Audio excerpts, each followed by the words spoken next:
I got two questions that involve of course, you wrote the first X-Men, the second X-Men. My first question is how you got involved with the first X-Men film, especially coming from the acting world to the writing world. I think everyone wants to know how that transition happened.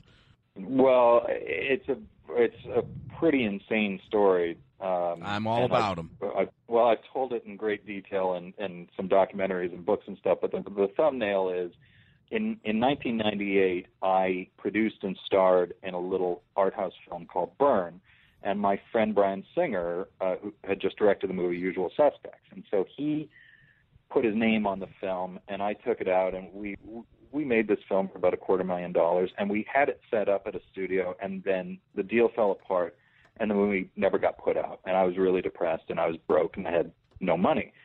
And so my friend Brian was kind enough to hire me to answer the phones on the first X-Men movie, which he was doing at the time. And so I was doing that, and then Brian kept complaining about the script. He was worried about, he'd never done a comic book movie before, and he was complaining about the script, and we had made this other little movie together, and I knew the X-Men very well. I was a big fan of the comic books. So I suggested a scene to him, and I said, why don't you have a scene where Wolverine and Cyclops are arguing, and he says this and he says that, and it'll set up those things you want to set up. And he goes, good, yeah, okay, go write that for me.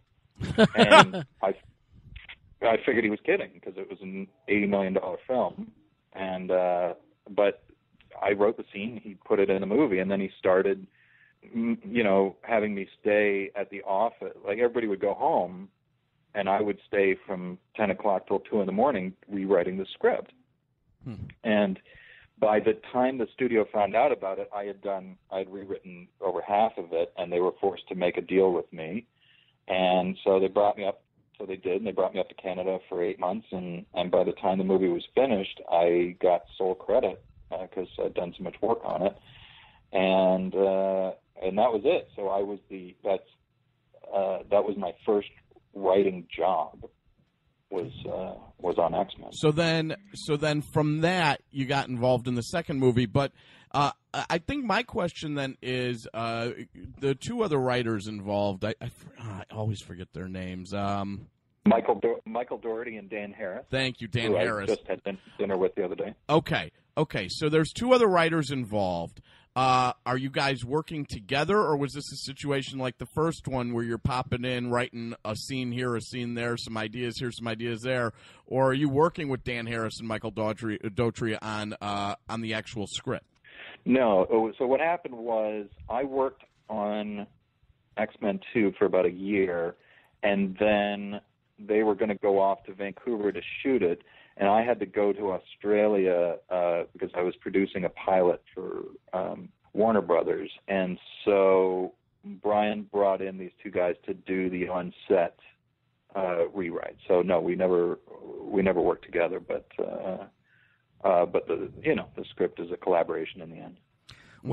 When you're writing X-Men 2, how difficult was it for you? There's a lot of source material there with the comic books. How much did you go into in research, and was Marvel breathing down your neck or telling you should do this or do that?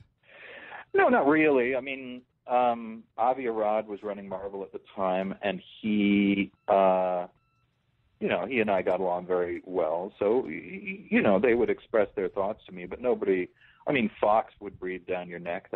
I think that's their company motto. Right.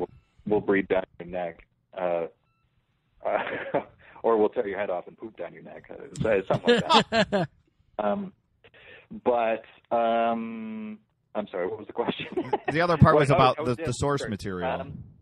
So, like I say, I still have stacks and stacks of comic books from the Chris Claremont 80s era X-Men. And so the second movie was really based on God Loves, Man Kills, which was a graphic novel that was great in the 80s. And so sort of used that as a jumping off point. That had the core concept of using Professor Xavier as a weapon against the mutants. And then it just evolved from there, because you say, okay, I want to do God Loves, Man Kills, and then Bryan Singer comes in and goes, okay, but this is a stupid story idea, and this has to be different, or we need to introduce our characters in a better way than in the comic book. We need to pay off things from the first movie or whatever. And so, the script just evolves from there. So, for example, the graphic novel opens with Magneto finding the bodies of two mutant children that have been strung up in a playground, but you don't really want to open your movie that way.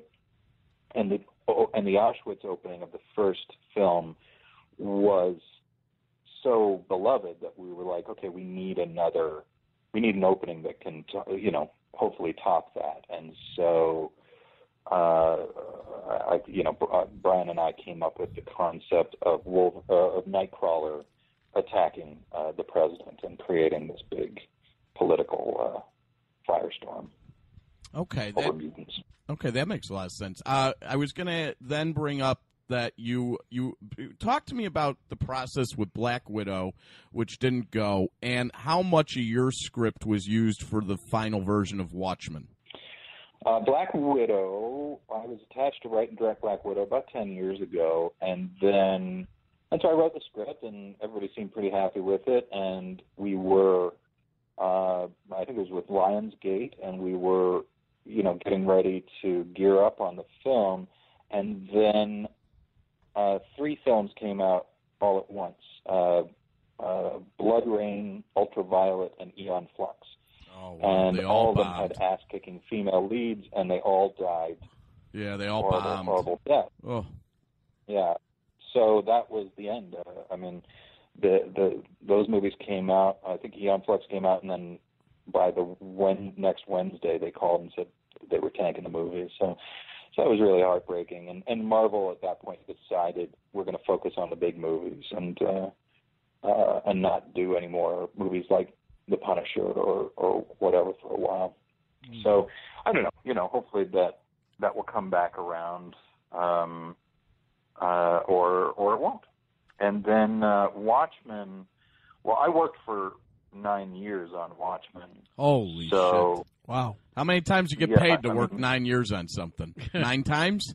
I got paid more on that script than anything I've ever done ever before or since, because we would take it. We were at 4 different studios, and so each time they'd want to do rewrites, and each time they had to pay me again.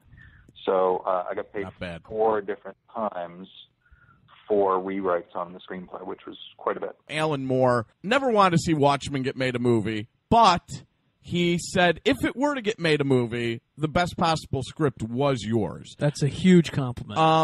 So how much of that ended up on the big screen? Well, look, part of the reason I think Alan liked it was because I was so dedicated to the original material, and my goal was to present every sequence, every great line that I loved from the book, and still be able to fit it into a 2.5 or 3 hour package.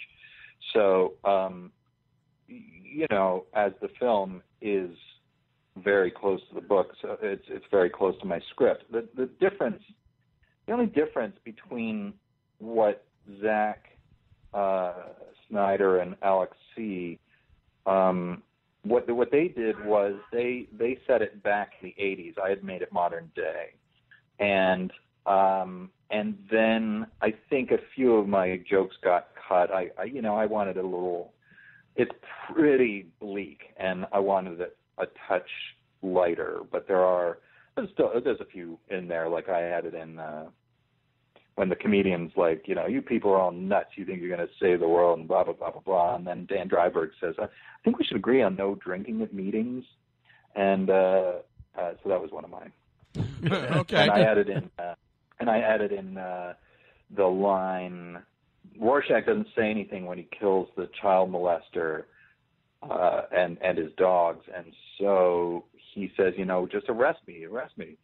And so I put in the line, men get arrested, dogs get put down, and then he hacks him repeatedly with the meat cleaver. So you were happy with the final cut, then, you say, of the film? You think Zack Snyder did a good job?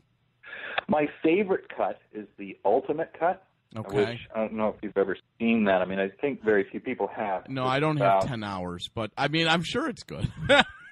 Isn't it like really long? Am I wrong? No, it's longer. Okay. Yeah. Okay. It's 3 hours and 45 minutes or whatever, but it cuts in the bits of the comic book within the comic book, the right. pirate story. The guy in the pirate animated story, story. Yeah, and I feel like Zach really, I mean, that was 2 years after it was finished shooting, and so I think that was about the amount of time you needed to properly cut Watchmen. Like, I feel like it wasn't quite ready for its theatrical release, but the ultimate cut I'm very happy with. I mean, there's always things I would have done differently, but in the end, my ultimate desire was to see an actual Watchmen film made that respected the source material, and I think we did that. So, yeah. People can quibble about casting or whatever, or too much slow motion or whatever it is that they say, but at least Zach really cared about Watchmen and wanted to be true to the fans, and that means a lot.